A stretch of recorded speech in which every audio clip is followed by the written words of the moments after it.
2026 সালের আধুনিক যুগে দাঁড়িয়ে যেখানে ডিজিটাল বাংলাদেশ থেকে আমরা স্মার্ট বাংলাদেশের দিকে ধাবিত হচ্ছি, সেখানে এমন তীব্র বিদ্যুৎ সংকট সত্যি অভাবনীয়।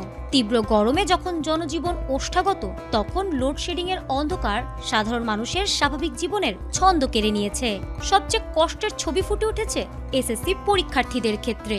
মোমবাতি জ্বালিয়ে পড়াশোনা ও পরীক্ষার প্রস্তুতি নেয়ার পাশাপাশি রংপুরের মিঠাপুকুরে বিদ্যুৎ না থাকায় মোমবাতির আলোয় এসএসসি পরীক্ষাও দিতে হয়েছে শিক্ষার্থীদের। তবে এই ঘোর অন্ধকারের মাঝে আশার আলো হয়ে সুখবর দিয়েছেন বাংলাদেশ বিদ্যুৎ উন্নয়ন বোর্ডের চেয়ারম্যান প্রকৌশলী মোহাম্মদ রেজাউল করিম।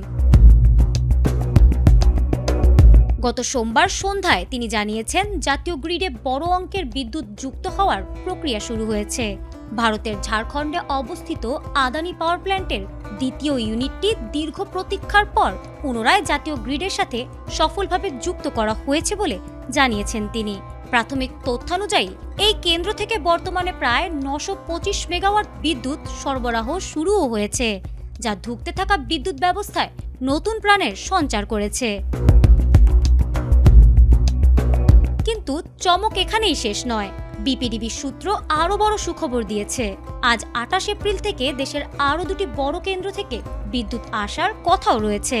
এসএস পাওয়ার এবং আরএনপিএল থেকে অতিরিক্ত 600 মেগাওয়াট করে মোট 1200 মেগাওয়াট বিদ্যুৎ গ্রিডে যুক্ত হওয়ার সম্ভাবনাও তৈরি হয়েছে।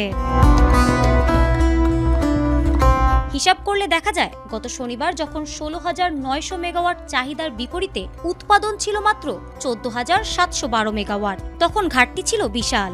আদানির এই 925 মেগাওয়াট এবং নতুন আরও 1200 মেগাওয়াট বিদ্যুৎ সরবরাহ পূর্ণমাত্রায় শুরু হলে লোডশেডিং এর যন্ত্রণাময় রাতগুলো দ্রুতই শেষ হতে চলেছে।